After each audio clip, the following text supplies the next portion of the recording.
เป็นในคาปานะครับ5.1นะครับมีลูกค้าส่งมาขายป้อมใหม่นะเป็นงาน 5PU นะครับเกิดขึ้นบอกเลยตัวนี้นะแล้วก็ที่ส่งมาชมด้วยก็คือแมกกาซีนนะครับยินนะครับตัวนี้มาใส่ในเราเป็น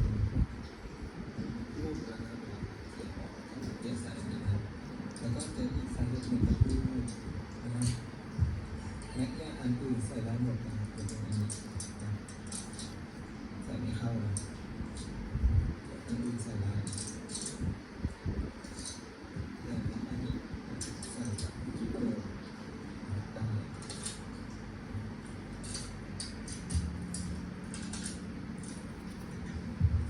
นี่เป็นที่กิ๊บนะเป็นที่กิ๊บแต่ก็มันก็สีก็มีส่วนด้วยนะเพราะว่าใส่แล้วมันไม่เข้าแต่อันนี้ใส่ได้เดี๋ยวอันนี้เดี๋ยวเราต้องมาไล่ดูว่ามันติดตรงไหนนะก็มีประมาณนี้นะครับเดี๋ยวเราก็ซิตี้ใหม่นะครับเป็นระบบใหม่เป็นสูงหน้าให้มัน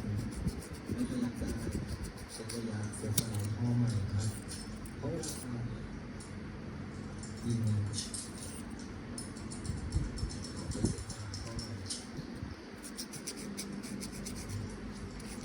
ก็ประมาณนี้นะครับเดี๋ยวเราก็เซ็ตให้มันระยะมันห่างเกินไปนะครับแก้ตรงนี้ด้วยนะครับเดี๋ยวเรามาเริ่มกันเลยดีกว่าเรียบร้อยนะครับอันนี้เราทำความสะอาดแล้วก็ฟิตติ้งกันแล้วนะก็เหลือประกอบนะครับประกอบใหม่รอบนี้เพราะว่าฟิตติ้งเสร็จเนี่ยผมก็ไปถอดให้ใหม่นะครับนี่นะครับก็เดี๋ยวเรามาประกอบกันดูครับว่ามันจะมีได้ปกตินะครับซูมหน้าซูมหลังนะครับทำให้ใหม่นะครับก็ประคองข้อนะครับให้ใหม่นะครับต้องวอกกับข้างในไม่ขยับเราใส่ลงนี้ตัวหนึ่งแล้วก็ข้างในนี้เป็นอะไรที่ดูใหญ่ขึ้นหน่อยนะครับก็โอเค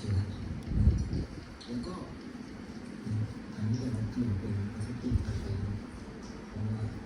เหล็กอาจจะไม่ค่อยเวิร์กเท่าไหร่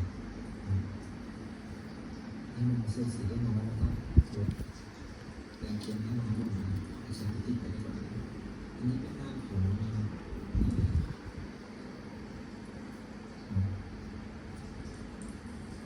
เดี๋ยวเรามา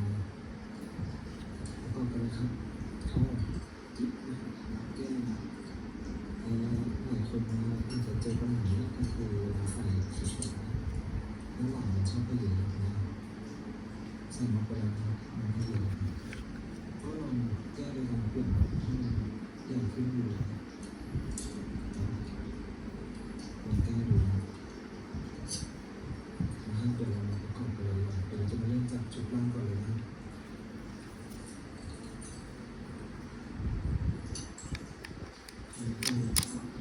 สวยนะครับพื้นที่มันบางว่า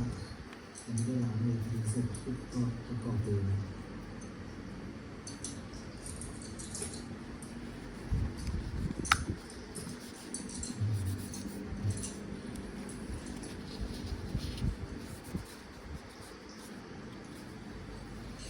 ทีนี้ผมต้องยืนประกอบเนาะมันไม่ถนัดนะครับถ้าผมเล่นผมจะไม่เห็นกล้องแบบนี้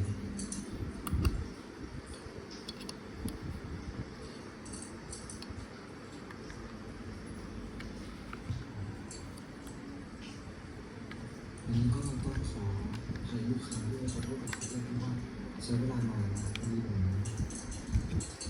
ติดภารกิจที่อื่นอยู่นะครับ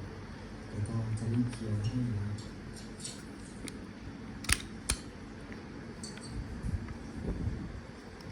อันนี้ประกอบเสร็จแล้วนะครับประกอบกับเป็นไม่ต้องเปิดข้างเป็น5.5 TU นะครับส่วนจากทั้งหมดได้เลยประกอบเลยอันนี้ใส่รถเนี่ยและสูงต่ำไม่เท่ากันนะเราก็เลยเปลี่ยนให้มันใหญ่ดู จบปัญหาตรงนี้แต่ถ้าเกิดว่ามันยังไม่มีขนาดที่พอดีแบบนี้ก็ลองตัดเศษหรือว่าพลาสติกลองดู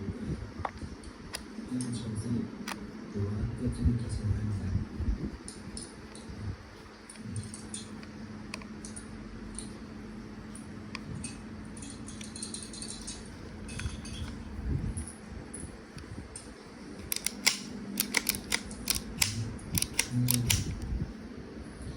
ในชุดร่างกายนะครับ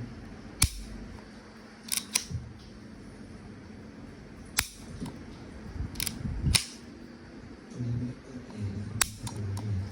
ชุดร่างกายนะครับผมก็ปักแต่งนิดหน่อยนะปักแต่งเปลี่ยนสปริงของตัวนี้ครับให้มันนิ่มขึ้นหน่อยมันก็ไม่ยุ่งขึ้นเป็นแข็งเกินเป็นเข็มเยอะเกินไปเป็น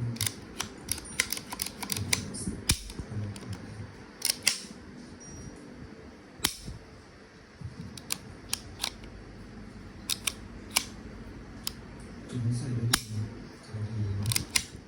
ก็ใส่ไปเลยอันนี้ใส่ผิดด้านนะครับขอเขาที่มันดำนะ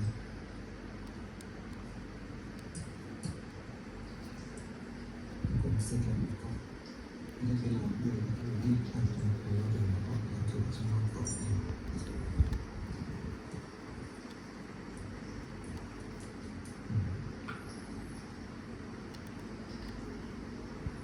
ซื้อแค่3 ตัวนะครับ3 ชิ้นก่อนนะวางแล้วก็เสื่อม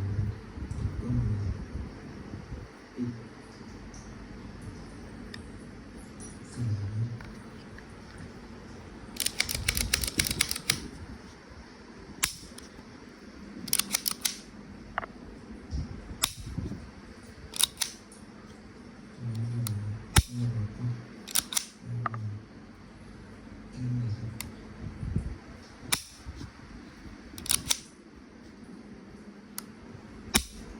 โอเคนะครับก็ประมาณนี้นะครับวันนี้เนาะอาจจะมันอาจจะงงโฟกัสกล้องยากอยู่นะครับยังไม่ชินเนาะอันนี้ก็ได้เปลี่ยนเป็นไกด์นะครับไกด์ตัวนี้นะครับไกด์ตัวนี้ของ HS2 นะครับแล้วก็ตัวไกด์รอบสีทองนะครับแล้วก็เปลี่ยนสปริงจาก115นะครับเป็น140แต่ยังไม่รู้นะว่ามันจะยิงออกไหมนะเพราะมันเป็นลูกสูบแบบลงช็อตนะครับหรือว่าช็อตสโตกตัวสั้นนะครับมันแก๊สเขาว่าแก๊สมันไม่แรงเท่าตัวสแตนดาร์ดเนาะก็เดี๋ยวต้องรอดูนะครับว่าผมเทสกับแก๊สแบบว่ามันจะโอเคไหมนะครับเนาะเรามาดูฟิลลิ่งไก่นะครับ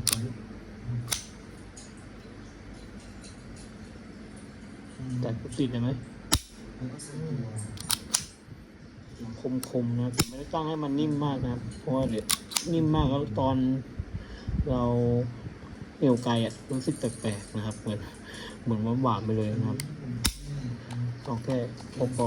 ตึงๆนะครับคมๆเนาะตึงๆคมๆนะครับ ก็เสริมเข้าไปนะเพราะว่าเสียของเป็นมันไม่มีความมองตรงนี้มันค่อนข้างที่จะสั้นไป โอเคนะครับประมาณนี้นะครับก็ขอขอบคุณนะครับทุกท่านนะครับที่เข้ามาชมนะครับเข้ามาชมกัน